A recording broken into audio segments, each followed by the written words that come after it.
or 90% of the people, if you go out and ask who invented religion, 80 या 90% लोग जो बाहर में, अगर आप उनसे ये सवाल पूछे कि धर्म को किसने किसने बनाया है, so most of the people will answer God has invented religion. तो अक्सर लोग ये कहेंगे कि परमेश्वर ने धर्म को बनाया है. But sadly, it's not right. लेकिन अफसोस की बात यह है कि ये सच्चाई नहीं है. God invented man. He invented Adam and Eve for relationship. He never invented religion. परमेश्वर ने मनुष्य की सृष्टि की, आदम और हव्वा को इसलिए बनाया था कि उनके साथ संबंध रख सके, ना कि कोई धर्म. I remember one person asked a pastor, मुझे याद है एक बार एक व्यक्ति ने पासवान से पूछा, and he said, "You're very religious, very good for you." और उन्होंने पासवान से कहा कि आप बहुत ही धर्मी हैं, ये आपके लिए भला है. And that pastor replied, "I hate religion." तो पासवान ने उत्तर में कहा कि मुझे धर्म से नफरत है. And that unbeliever was shocked. How can a pastor say that he hates religion? और वो जो अन्य जातियों में से था, वो सुन करके हैरान और चकित रहा कि कैसे कोई पासवान ऐसे बातें कर सकता है. Even some terrorists who are very religious, and they go to an extent, because of their belief in religion, they go out and commit murders and do all sorts of things. और कुछ आतंकवादी इसलिए वो ऐसे कार्य करते हैं क्योंकि उन्हें अपने विश्वास पे एक धार्मिक एक विश्वास पे वो बहुत यकीन रखते हैं. So it means that it's not that you are religious, that means that you have a relationship with God. अगर आप धर्मी हैं, इसका अर्थ ये नहीं है कि आपका परमेश्वर के साथ संबंध है. Or if you come to church, that means you have a relationship with God. अगर आप कलीसिया आते हैं तो परमेश्वर के साथ आपका संबंध ऐसा Or नहीं है. if you commit some rituals, that means you have a relationship with God. अगर आप कोई कार्य को पूरी करते हैं तो ऐसा नहीं कि परमेश्वर के साथ आपका रिश्ता है. For example, one person may be plagued with feelings of never being good enough for God. और हो सकता है कि एक व्यक्ति ऐसे सोचे कि कुछ भी जो कार्य करे वो परमेश्वर के सामने कुछ नहीं है.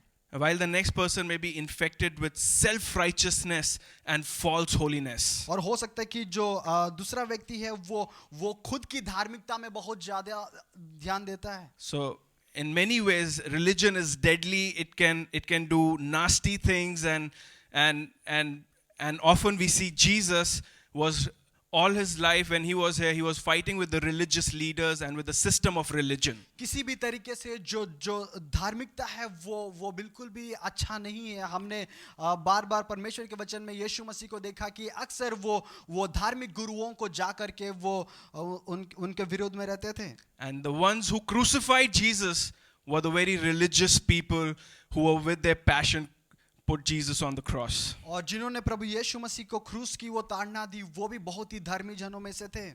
So I'm going to look at few points. तो आज हम कुछ बिंदुओं को देखेंगे. That we're going to test our hearts.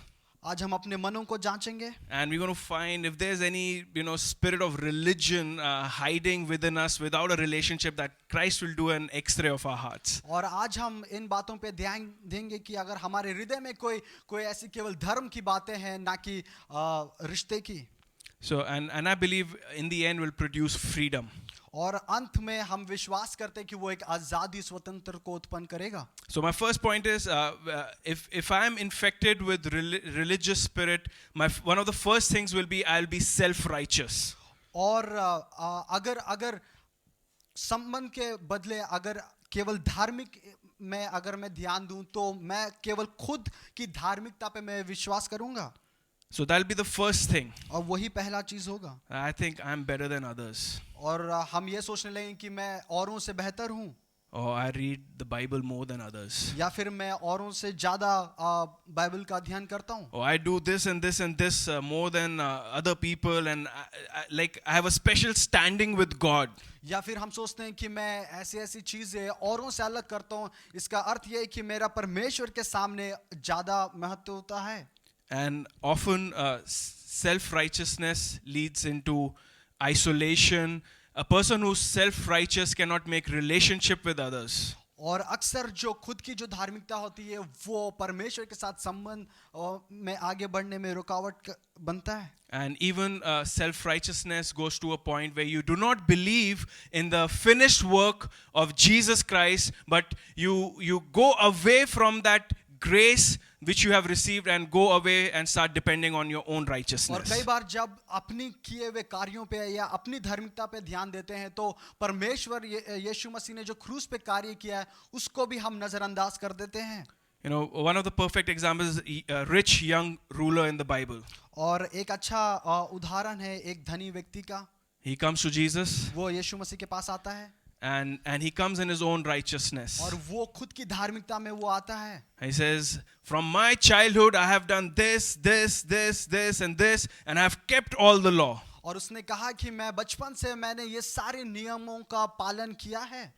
And in the end of the story we see that this person is not able to receive the message of Jesus. और अंत में हम पाते हैं कि ये जो व्यक्ति है वो सही संदेश जो है वो वहां प्राप्त नहीं कर पाता है. Because he's so filled of his own righteousness that he cannot understand the love of God, the forgiveness of God, even the sacrifice of Jesus. वो खुद की अपनी धार्मिकता से इतना ज्यादा वो इंसान भरा हुआ था कि परमेश्वर का जो प्रेम है या उसका जो अनुग्रह है या उसका जो कार्य क्रूस पे उसको वो नहीं समझ पाता. It's same with us. If I am filled with my own righteousness, I can come to church and I would not understand the true meaning of the cross. और ऐसे हमारे साथ भी होता है कि अगर हम भले कलीसिया आ रहे हैं लेकिन अगर हम नहीं समझ पा रहे हैं इसका अर्थ ये है कि परमेश्वर ने जो क्रूस पे किया उसका सही अर्थ हमें नहीं आता है. I can be sitting, why do I need the cross? Why do I need to have forgiveness? Why do I need to have repentance in my life? I am so holy. कई बार हम सोचते हैं कि हम क्योंकि बहुत धर्मी हैं तो हमें उसकी प्रेम की क्यों आवश्यकता है, हमें उसकी अनुग्रह उसका क्रूस पे किए हुए कार्य क्या हमें क्यों चाहिए. I do this right, I do that right. मैं ये वो सारी चीजें तो मैं सही करता हूँ. You know, once one person was ministering, और एक बार एक व्यक्ति सेवकाई कर रहा था. and in the congregation there was one person, और कलीसिया में एक व्यक्ति था. and after that person preached, that person said, you know, I am God, I don't need Jesus. I think so, pastor, I think so, I have done good works and I'm a good person and I've done this right, I can go to heaven on my own. I really don't need Jesus. और प्रचार समाप्त होने के बाद एक व्यक्ति ने कहा कि मैं खुद ही परमेश्वर हूँ, मुझे परमेश्वर की जरूरत नहीं क्योंकि मैंने हमेशा से भला कार्य किया है और मैं साफ हूँ, इसलिए मुझे परमेश्वर की जरूरत नहीं है. That's what self-righteousness does. और यही जो खुद की धार्मिकता है वो करता है. It's a part of a religious system. और वो धर्म का मानो एक शक्ति है. And this person only had to do is open the Old Testament and show him few of the laws of God. और उसको केवल ये दिखाना था कि पुराने नियम में जो कुछ भी नियम दिए गए थे वो उसको दिखाना था. He just showed him few laws. और उसने कुछ ही जो आज्ञा है वो दिखाया. And this person was on his knees crying and he said, no, I am a sinner, I need Jesus. I am not good in my own. और उस वक्त ये व्यक्ति अपने घुटनों पे आ गया और रोने लगा और कहने लगा कि नहीं, मैं बिल्कुल भी अच्छा नहीं हूँ, मुझे परमेश्वर की आवश्यकता है. So, you know, Matthew 5. और मत्ती उसके 5वें अध्याय में We won't go there. You know, we see there that Jesus tells the crowd. और हालांकि हम वहाँ पे नहीं जाएंगे लेकिन हम पाते हैं कि परमेश्वर वहाँ पे एक बड़ी भीड़ से बातें करता है. And Jesus says, you say that you know, if a man commits adultery, he's a sinner. और वहाँ परमेश्वर प्रचार करते हैं कि अगर कोई व्यक्ति जो व्यभिचार में है इसका अर्थ यह है कि वो पापी है. But Jesus says, even if you have thought in your heart, you've already committed adultery. लेकिन परमेश्वर यहाँ ये कहते हैं प्रभु यीशु मसीह कि अगर मन में भी अगर ये विचार आया है तब तूने पाप कर दिया है. You know, Jesus was speaking at that time to religious people who was infected with self-righteousness, who thought that they're good on their own. और प्रभु यीशु मसीह उस वक्त उन लोगों से बात कर रहे थे जो खुद की धार्मिकता पे विश्वास करते, जिनको लग रहा था कि वो खुद में ही वो भले चंगे हैं. They were like standing before Jesus and like, I have not committed adultery and I am good enough, I can go to heaven on my own. और वो मानो प्रभु यीशु मसीह के सामने खड़े रहते और कहते कि मैंने कोई पाप नहीं किया, मैं बिल्कुल ठीक हूँ और मैं स्वर्ग जाने के लायक हूँ. Jesus said, let me just go a little more deeper. प्रभु यीशु मसीह ने कहा कि मुझे थोड़ा और गहराई में जाने दो. Even if you've thought in your heart you've committed adultery. अगर तूने अपने हृदय में भी ये सोच लाया है तो तूने पाप कर दिया है. And they're like, ouch. तो उसके बाद उन्हें यकीनन चोट लगा. Ouch, no. I'm a sinner. I need Jesus. I need forgiveness. I need His grace. तब उन्हें महसूस हुआ कि यकीनन हमने पाप किया है, हमें प्रभु यीशु मसीह और उसके अनुग्रह की आवश्यकता है। Jesus often, we see in Luke 18, और लूका 18 में हम प्रभु यीशु मसीह को ये कहते हुए पाते हैं, one of the verses, and He spoke this parable unto certain. और यहाँ ये कुछ लोगों से प्रभु यीशु मसीह बात करते हैं, saying that who trusted in themselves that they were righteous and despised others. और ये उन लोगों से के विषय में है जो खुद पे विश्वास करते हैं और दूसरों को तुच्छ जानते हैं। Jesus spoke a parable on that. और वहाँ पे प्रभु यीशु मसीह ने एक दृष्टांत बोली। So there was a religious leader, और वहाँ एक धर्मी अगुवा था, and he went to pray, और वो वहाँ प्रार्थना करने को जाता है, and he said, God, thank God that I'm a holy man, and I pray and I do this and I do this and I do that, and I'm not like this sinner. और जो ये कहता है कि प्रभु जी धन्यवाद कि मैं भला हूँ और मैं अच्छा हूँ, लेकिन मैं इस पापी के समान नहीं हूँ। Why was Jesus giving these kind of parables all the time? क्यों प्रभु यीशु मसीह बारंबार इस प्रकार की दृष्टांत से बातें करते हैं? Because these people were religious people. वो इसलिए क्योंकि ये जो फारसी लोग थे, ये बहुत ही धर्मी जन थे, and they trusted in their own self-righteousness, और वो खुद की धार्मिकता पे वो यकीन करते हैं, and would despise others. और वो दूसरों को तुच्छ जानते थे। So if I am self-righteous, अगर मैं खुद की धार्मिकता पे विश्वास करता हूँ, I would be often, like even in a church, मैं अक्सर ऐसा करूँगा कलीसिया में भी, I won't be able to make friends. कि कलीसिया में अपने दोस्त नहीं बना पाऊंगा। That guy is not that good enough, or that person is not like me, and there could be things like that which will happen. You won't be able to understand. We won't be able to understand other people's struggle because I don't have that struggle. हम कलीसिया में मित्र भी नहीं बना पाएंगे, वो इसलिए क्योंकि बार बार हम यही सोचेंगे कि दूसरा व्यक्ति जो वो उस लायक नहीं है, या उसमें शायद उतने ज्ञान नहीं है, क्योंकि बार बार हम उसको केवल उसी रीति से देखेंगे और उसकी जो असलियत है उसको हम नहीं देख पाते हैं। And we will forget that how good, kind and tolerant God has been to me.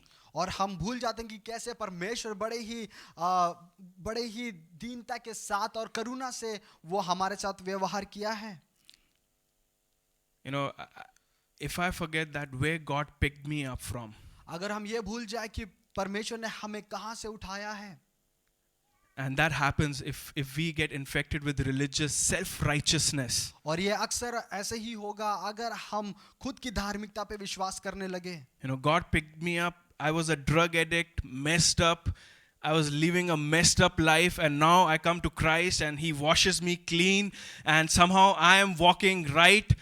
I have no authority now to go back and condemn another person who's in drugs. परमेश्वर ने पाप की गहराई से और मुझे बहुत ड्रग्स में से मुझे निकाला, तो इसका अर्थ ये नहीं कि अगर आज मैं यहाँ पे हूँ तो जो व्यक्ति उन सारी चीजों में है उसको मैं बड़ी ही ताड़ना दूं।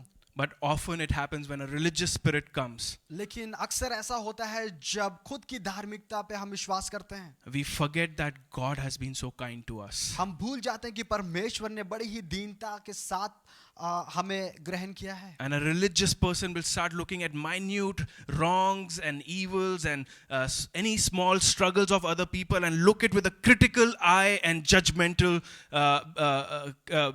judgmental mind. और धर्मी व्यक्ति अक्सर ऐसा करता है कि जो पापी लोग हैं या जो सही नहीं है, उनके हर एक छोटी सी छोटी बातों पे वो उस पे नजर लगाता है।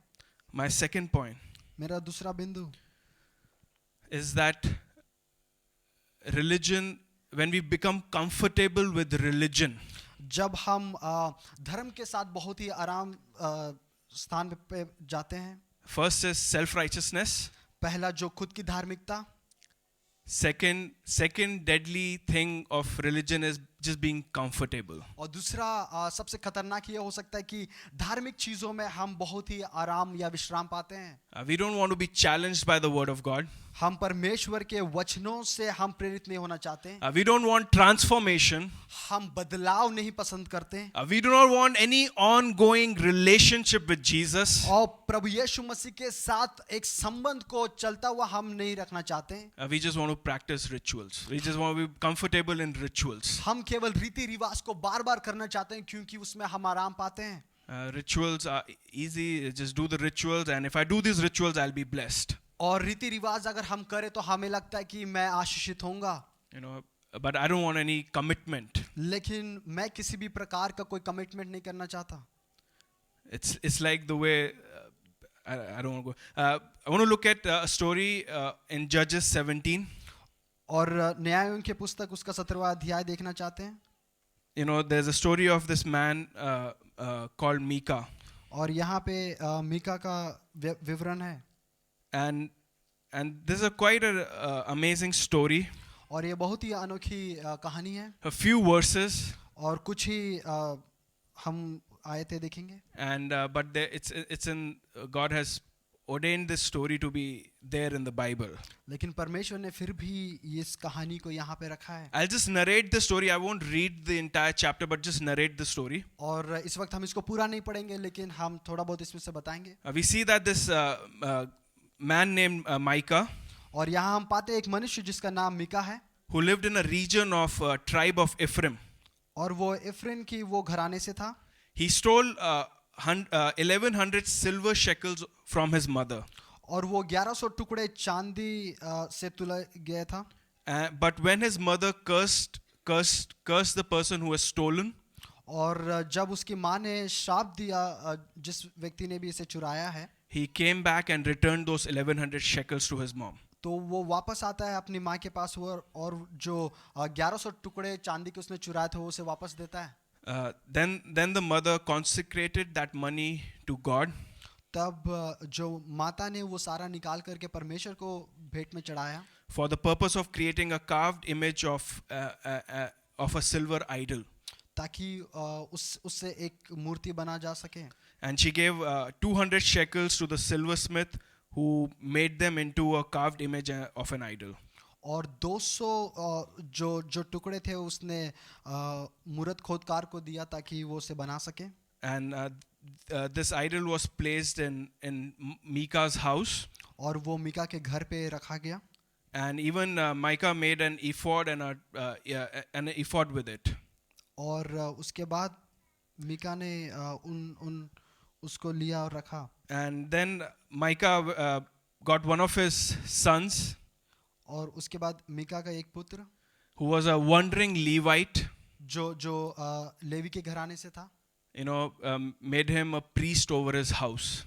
उसने उसको वहाँ पे याजक बना दिया। And you know, told him, I'll give you 100 shekels per year, be my priest, live in my house, and you know, do all the religious ceremonies. और उसने कहा कि सालाना मैं तुम्हें 100 टुकड़े दूंगा और तुम याजक बन करके सारा धार्मिक कार्य रीति रिवाज यहाँ पूरी करो। You know, this is a perfect example of, you know, just being comfortable with religion. और ये बहुत अच्छा उदाहरण है कि किसी भी धार्मिक चीजों को हम एक रीति रिवाज में बदल देते हैं। You know, first of all, he stole his mom's money. सबसे पहले उसने अपनी माँ के पैसों में से वो 200 टुकड़े निकाले। And when he heard mom has cursed, और जब उसे पता चला कि माँ ने शाप दिया है, he comes and returns it. वो ला करके वापस देता है। But there is no repentance in him. लेकिन किसी भी प्रकार का उसके हृदय में वो पश्चात नहीं था। He doesn't want to be changed. You know, he's like, oh, there's a curse. Let me go back and give the money. और जब उसे पता चला कि उस पे शाप है तो उसने क्या किया, वो वापस जा करके वो पैसों को वापस दे देता है। You know, another thing, he out of that money he makes some idols and puts it in his house. और दूसरा वो क्या करता है कि उसमें से कुछ पैसे निकाल करके उसका मूर्ति बनवा कर उसे घर पे रखता है। You know, he made like a shrine in his house. मानो घर पे ही उसने एक मूर्ति का ये बना रखा है। You know, sometimes church can become like a shrine. और कई बार कलीसिया में भी हम ऐसे देखते हैं। You know, we can just walk in. Oh, it's my religious Sunday, and you know, I have to go and do my rituals. So I'll just go, and I'm a Christian. so I'm supposed to go to church, so I'll come to church. और कई बार हम शायद यही सोच करके आते हैं क्योंकि मैं मसीह परिवार में मेरा जन्म हुआ है और इसलिए मुझे जाना है, क्योंकि ये मानो हर रविवार को जाना एक रीति रिवाज के समान बना दिया है हमने। There is no revelation. लेकिन किसी भी प्रकार का कोई प्रकाशन नहीं है।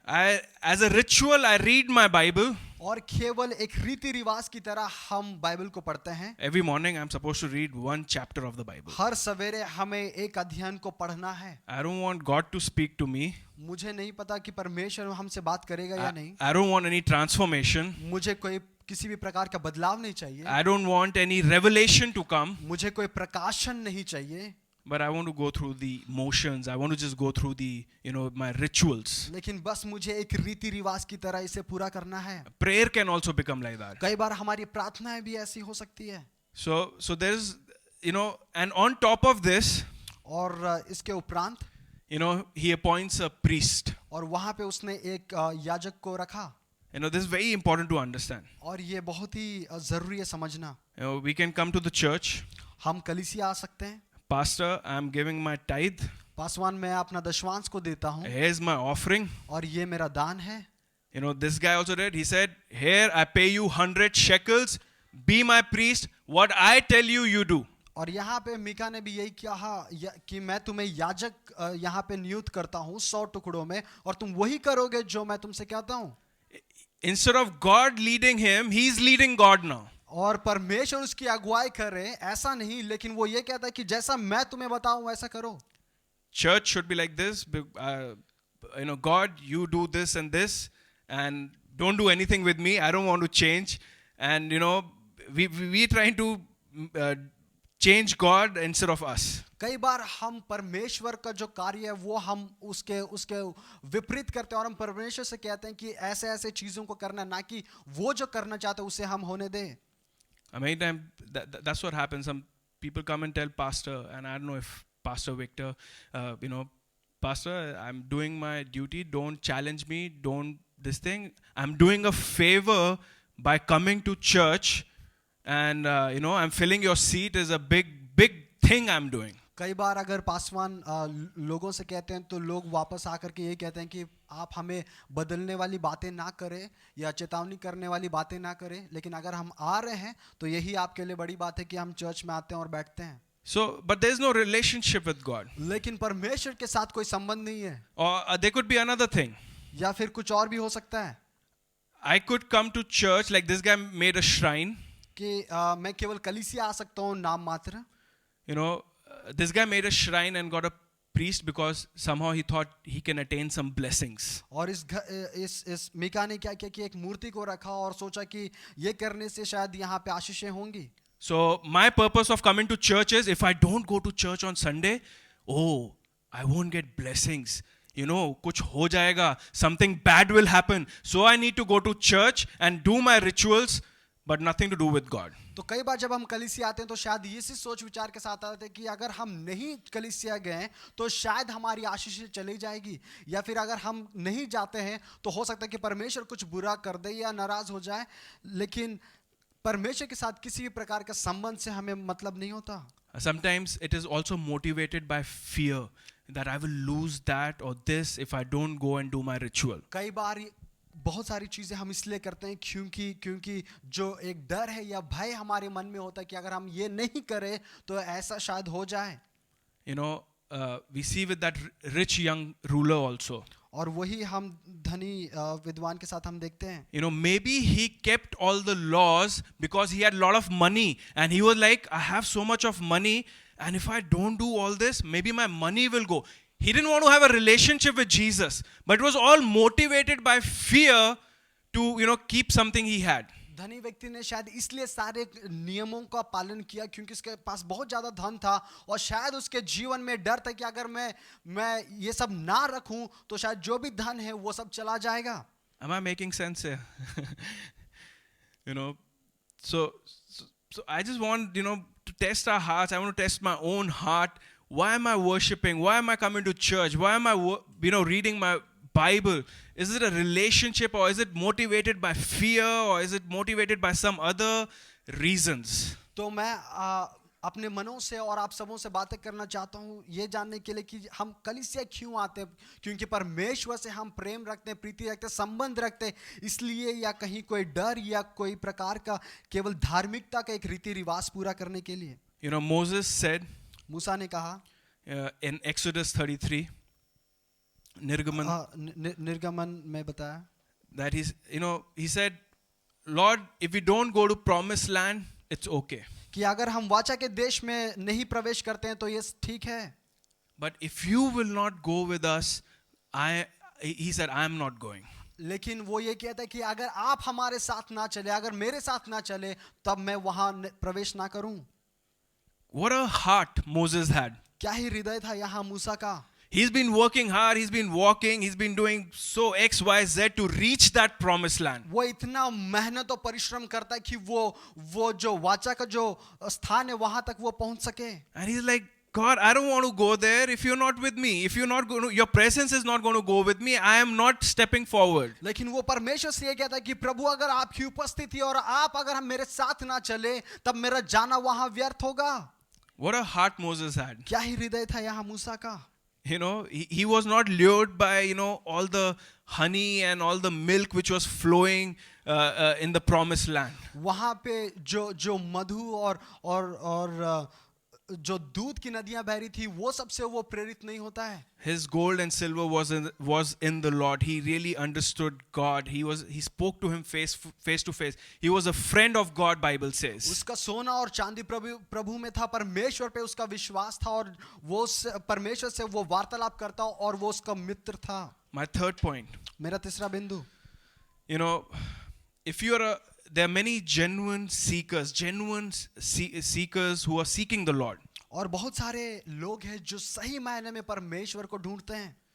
But if you are filled with guilt and condemnation, लेकिन अगर आप के हृदय में किसी प्रकार की ताड़ना से अगर आप भरे हुए हैं या शर्म से, that means religion has creeped in. There's no relationship. इसका अर्थ यह है कि धर्म ने अपना स्थान वहां बना लिया है, ना कि परमेश्वर के साथ संबंध। It's like the devil has shaken hands with religion to destroy your life. मानो जो शैतान है उसने धर्म के साथ हाथ मिला लिया ताकि आपका जीवन को नष्ट कर सके। You're a genuine seeker. You genuinely want to seek the Lord. लेकिन आप जो है सही मायने में परमेश्वर के खोज में हैं, but your mind is full of guilt and condemnation that you're not good enough or you're not holy enough, then that's a wrong place to be. लेकिन कई बार जो हमारा हृदय है वो बहुत प्रकार की शर्म और ताड़ना से भरा रहता है। So I want to look at Galatians 1. If you all can open our Bibles there. और हम इस वक्त निकालेंगे गलतियों की पुस्तक उसका पहला अध्याय।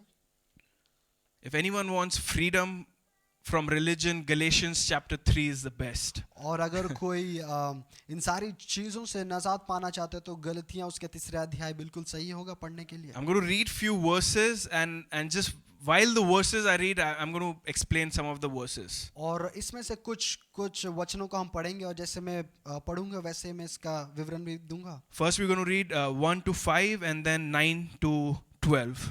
और पहले हम 1 से 5 और बाद में 9 से 12 तक पढ़ेंगे। It says, O foolish Galatians, who has cast an evil spell on you? For the meaning of Jesus Christ's death was made as clear to you as if you had seen a picture of his death on the cross. Let me ask you this one question. Did you receive the Holy Spirit by observing the law of Moses?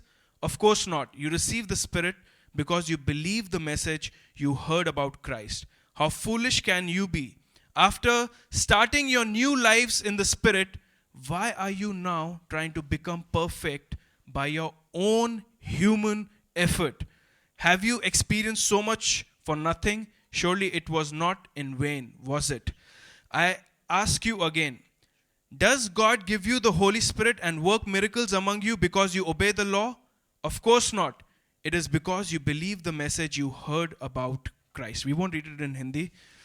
So we see amazing the scripture, Apostle Paul speaking to the Galatian church. और यहाँ पे बहुत ही अच्छे रीति से जो पौलुस है वो गलतियों की कलीसिया से बातें करता है। He's telling the Galatians, are you foolish? और वो गलातियों को कहता है कि क्या तुम निर्बुद्धि हो?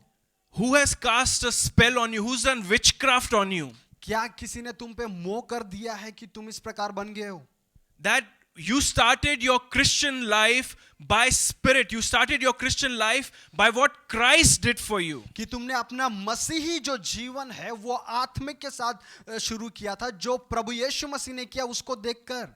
But now are you trying to attain spirituality by your own efforts, by your own hard work? लेकिन क्या आत्मिकता को तुम अपने खुद के किए हुए कार्य करके तुम उसे ग्रहण करना चाहते हो? You know, that's where a genuine seeker, when he goes away, when he moves his eyes from the perfect sacrifice of Jesus and puts it on his own flesh, he starts to focus on what he does or what he has not done, he falls into a trap of religion. और यही होता है जब अक्सर लोग परमेश्वर प्रभु यीशु मसीह ने जो कार्य किया है उसको भूल करके खुद के परिश्रम या खुद का जो कार्य है उस पे जब ध्यान देते हैं. And I have met countless genuine believers full of guilt and condemnation. और ऐसे जो सही मायने में परमेश्वर की खोजी है, ऐसे विश्वासियों से मैं मिला हूँ जो बहुत सारी ताड़ना और शर्म से अपने जीवन को व्यतीत करते हैं. And I have to explain them, you did not start this, brother, sister, you did not start. You were in a mess. Christ came to you. He picked you up. He washed you. And by His strength only, you can reach the end. और मैं अक्सर उन लोगों को बताता हूं कि तुम उस घड़ी को स्मरण करो जब परमेश्वर ने तुम्हें चुना, खुद के कार्यों पे नहीं, लेकिन उसने बड़े अनुग्रह और प्रेम से जिस भी तुम पाप में थे वहां से उसने चुना है. You know, whenever I tend to get in any spiritual burden or a religious burden tries to come on me, और जब कभी भी किसी भी प्रकार का जो बोझ है या धार्मिक जो बोझ है वो जब मुझ पे आता था, I always remember the first day Jesus picked me up from the mess. मैं हर वक्त उस क्षण को स्मरण करता हूं जब पहली बार प्रभु यीशु मसीह ने मुझे पाप में से निकाला. It was Christ who came to me. It was He who gave me the grace to even take one baby Christian step. और वो केवल प्रभु यीशु मसीह है जो मुझ तक आया और केवल वही है जो मुझे पाप में से आजाद किया. Now, how can I think that I can run on my own and fulfill all that God requires of me on my own strength? तो अब मैं कैसे ये विचार भी लाऊं अपने दिमाग में कि मैं खुद अपने कार्य या परिश्रम से उन सारी चीजों को मैं प्राप्त कर लूंगा. Amen. आमीन. So it says out here, are you trying to become perfect by your own human effort? तो ये कहता है कि क्या तुम खुद के अपने शरीर के परिश्रम से वो सारी चीजों को ग्रहण करना चाहते हो? Paul is saying you're going to fall flat on your face. और पौलुस कहता है कि तुम अपने मुंह के बल जमीन पे गिरोगे. And the devil is going to come and he's going to condemn and put guilt in you because you're no longer trusting the finished work of cross and the strength which comes from there. और शैतान ऐसे समय में आकर के ताड़ना और शर्म हम पे डालेगा क्योंकि हम जो है प्रभु ने जो उस क्रूस पे किया उन सारी चीजों से अपने ध्यान को हटाते हैं. Let me read from 9 to 12 from Message Bible. और 9 से 12 अध्याय अभी हम पढ़ेंगे. It says, so those now who live by faith are blessed along with Abraham who lived by faith. This is no new doctrine. And that means that anyone who tries to live by his own effort, independent of God, is doomed to failure. Scripture backs this up. Utterly cursed is everyone who fails to carry out every detail written in the book of the law. So what it's saying here is, anybody who's trying to live this Christian life by your own effort, independent of God, what God has done for you, you are doomed to failure. और यहाँ पे परमेश्वर का वचन कहता है कि जो कोई भी अपने बल पर जो धर्मी करना चाहता है वो यकीनन वो उसमें कामयाब ना हो पाएगा. Because the Old Testament, the law itself says, if you do not carry out every commandment, you are under a curse. क्योंकि व्यवस्था खुद में कहता है कि अगर सारी चीजें पूरी ना करो तो यकीनन धर्मी नहीं होगे. And there are about 3,600 laws in the Old Testament. और करीबन 3,600 वहाँ पे नियम दिए गए हैं. So if anybody wants to go to heaven on your own efforts, please do so, but only fulfill 3,600 laws on your own. and then maybe you can reach heaven. और कोई खुद अपने परिश्रम पे अगर जाना चाहता है तो 3600 जो नियम है उसको पूरा करे तभी जा सकते हैं. Or fall on your knees and cry out to Jesus, Jesus, save me.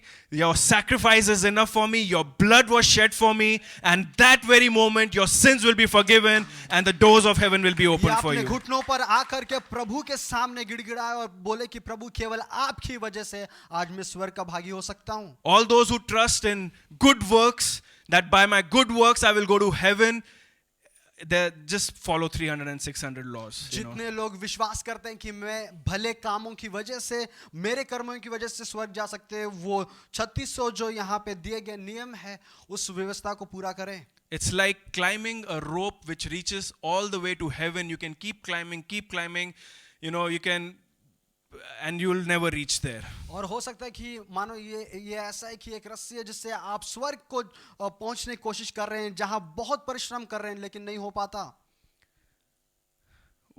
Few commandments, then more few commandments, then more few commandments. You're still not holy enough. Do so much, and you can just keep trying and trying and trying to, yeah. कुछ और आज्ञाएं उसके बाद फिर कुछ और इसी प्रकार के आप बहुत सारा परिश्रम मेहनत करते रह सकते हैं लेकिन नहीं होता. 11 and 12 verse. 11 और 12वीं आयत. The obvious impossibility of carrying out such a moral program should make it plain that no one can sustain a relationship with God that way. The person who lives in right relationship with God does it by embracing what God arranges for him. Doing things for God is the opposite of entering into what God does for you. So, if you're going to sustain a relationship with God, अगर परमेश्वर के साथ जो संबंध है उसको आप कायम रखना चाहते हैं it's not going to be with your own self efforts, तो वो खुद के परिश्रम या मेहनत से नहीं होगा. because you will fall every week into something or the other, क्योंकि हर हफ्ते हर क्षण आप किसी न किसी चीजों में गिरेंगे. and then you will also not allow, because you are so possessed with your own self, you won't even allow the grace of God to come in you. और ऐसे समय में क्योंकि खुद की धार्मिकता पे हम इतना विश्वास करेंगे कि परमेश्वर का जो अनुग्रह है उसे भी अपने जीवन में कार्य होने ना देंगे. One more thing I want to say here. एक और चीज मैं बोलना चाहता हूँ. What happens if I'm religious? क्या होगा अगर मैं खुद में अगर धार्मिकता होता हूँ, I depend on my good works. अगर मैं खुद के किए हुए कामों पे विश्वास करूँ. Another trap is एक और चीज जो होगा, that if I made a mistake, अगर मुझसे कोई गलती हुई, then I will go that week and I try to do some good works to feel happy or to remove that guilt by my good works. कि अगर मैंने कोई गलती किया तो मैं कोशिश करूंगा कि वहां तक जा करके कुछ भला काम करूं या कोई कुछ ऐसा काम करूं कि वो जो है उसको फिर मैं ठीक कर दूं. And then again you will make a mistake, and then again you will do 10 rituals to again get that guilt out. और उसके बाद फिर आप कोई गलती करेंगे, उसके बाद फिर आप कुछ ऐसे कार्य करेंगे कि उसमें से आप बाहर आ जाए. You will remain in that trap forever. लेकिन इसी चीजों में आप इसी जाल में हमेशा के लिए फंसे रह सकते हैं. Oh, I made a mistake. Now I'll read one more hour of Bible. Maybe then God will be pleased and happy with me. ओ अब मैंने कुछ पाप किया, कोई गलती किया, अब मैं 1 घंटा तक बाइबल पढ़ूंगा तभी परमेश्वर मुझसे प्रसन्न रहेगा. No, God is already happy with you. He's already standing by you. You know, you don't need to do all this for God. It is God who will give you the strength and power to overcome sin. नहीं, क्योंकि परमेश्वर पहले से आपसे प्रसन्न है, वो निरंतर आपके साथ ही वो खड़ा है. और ऐसा करके हम खुद में कुछ नहीं कर सकते हैं जब हम परमेश्वर पे विश्वास करेंगे और उसको अपने जीवन में कार्य करने दें. So rituals and works will not set you free. It is Christ and His love and His grace which will set you free from the bondages you are in. तो रीति रिवाज जो है हमें किसी भी प्रकार से आजादी या स्वतंत्र नहीं करेगा, लेकिन केवल प्रभु यीशु मसीह है और उसकी अनुग्रह है जिसके माध्यम से हम हर प्रकार के रीति रिवाज और इस बंधन से हम बाहर आ सकते हैं. Amen. आमीन. You know, and what will happen with this kind of a seeker? और क्या होगा जब इस प्रकार के जो लोग होते हैं, I'll be all the time filled with unbelief, और निरंतर वो जो है अन्यविश्वास बातों को यकीन करते हैं, doubt, और शक ये होता है, confusion, या दो तरफा की बातें होती हैं, condemnation, या ताड़नाएं होती है, fear of losing salvation, या डर होता कि उद्धार को वो खो देंगे, or wrong fear of God. या गलत जो डर या भय है परमेश्वर का वो उनके जीवन में होता है. Unbelief, if you say that, please brother pray for somebody. और इसका अर्थ यह हो कि अगर किसी को कहते हैं कि भाई तुम मेरे लिए प्रार्थना करो, No, I have not been good enough. You'll start calculating your ledger of sin and holiness, and then find confidence to pray for somebody. जब कोई हमसे कहता है कि प्रार्थना करो तो तुरंत हम ये सोचने लगते हैं कि मैंने कितना सही काम किया, कितना पाप किया और कितना धर्मी काम किया, उसके बाद ही हमें वो सामर्थ्य आता है कि हम आगे जाकर के प्रार्थना करें. This kind of a believer will be always in confusion. He won't be able to stand strong for the love of God which has been come in his life, because he'll be always doubting the very love of God. और इस प्रकार का जो विश्वास है वो हमेशा ये दो तरफे की बातें में होता है, क्योंकि वो परमेश्वर के उस प्रेम में नहीं वो निर्धारित है. My last point, मेरा आखिरी बिंदु, and I'm just going to do some parallels between religion versus relationship. और धर्म और जो संबंध है उसके दो विपरीत बातें मैं अभी बताऊंगा. Religion believes in the head knowledge, और जो धर्म है वो अपने ज्ञान पे विश्वास करता है, but relationship is a heart thing. और जो रिश्ता या संबंध होता है वो हृदय का होता है. So if no longer my heart is in the relationship, I have just stepped out of the relationship. I'm just doing some rituals. अगर मेरा हृदय ही अगर नहीं है उस रिश्ते में, तब वो मानो एक रीति रिवाज के समान बन जाता है. John 4:12 says और यूहन्ना 4:1 और 2 आयत कहता है that God is seeking those who worship Him in spirit and in truth. परमेश्वर ऐसे लोगों को ढूंढता है जो आत्मा और सच्चाई में उसकी आराधना करें. Amen. God is not looking for people who will come dressed up nicely to church or outwardly look holy, no, or outwardly do some few things. No, God is looking for people whose spirit and their heart will be attracted to His love. परमेश्वर ऐसे लोगों की खोज में नहीं है जो बाहरी दिखाव करते हैं या अच्छे वस्त्र पहन करके आते हैं या किसी भी बाहरी कामों से नहीं, लेकिन वो ऐसे लोगों को ढूंढ रहा है जो आत्मा और सच्चाई में होकर उसकी आराधना करें. Mark 7:6 says that people honor me with their lips, but their hearts are far from me. मरकुस 7 का 6वां आयत कहता है कि लोग यकीनन मेरी उपासना करते हैं, लेकिन उनका जो हृदय है मुझसे काफी दूर है. So religion will just be an outward thing, but if you have a relationship, it'll be an inward, ongoing love of Jesus. जो धर्म होगा या जो धार्मिक संबंध होगा वो केवल बाहरी दिखावा के लिए होता है, लेकिन जो रिश्ता या हृदय से होगा वो अंदर में होता है. Amen. And just some religion which is self efforts. और जो धर्म है जो कि खुद के किए हुए कार्यों पर है, it reaches out to God, try to work your way into heaven. और वो खुद के किए हुए कार्यों पे विश्वास करता है कि हम खुद कुछ करके स्वर्ग तक पहुंच जाए. But a relationship is trust fully in Jesus, then live to please Him. लेकिन जो संबंध होता है, जो रिश्ता होता है, वो पूर्ण रीति से प्रभु यीशु मसीह पे विश्वास करते हैं और पूरा उसके बाद जीवन जो है उसके हाथों में देते हैं. A religious person diligent service and works with hopes of reward. और जो धर्मी जन होता है वो इसलिए कार्य करता है ये जानते हुए कि ये कार्य करने के बाद हमें कुछ इनाम मिलेगा. But a relationship confesses sin, repents, and yields his self into Jesus' hands. और जो संबंध में ऐसा होता है कि वो हृदय को बदलता है और वो अपने पाप का प्रायश्चित करता है और परमेश्वर के साथ एक रिश्ता होता है. A religious person is good, honest efforts through self-determination. और जो धर्मी जन होता है वो खुद के किए हुए कार्य और खुद के सोच विचारों पर निर्धारित होता है. But a person who has a relationship allows the Holy Spirit to control and direct their lives. लेकिन जो संबंध रखते हैं वो पवित्र आत्मा पे विश्वास करते हैं और पवित्र आत्मा की अगुवाई से अपने जीवन का नियंत्रण करते हैं. And the last thing is this self motivation and this on using their own self control. और जो धर्मी जन होते हैं वो खुद के बनाए हुए मार्ग पर चलते हैं.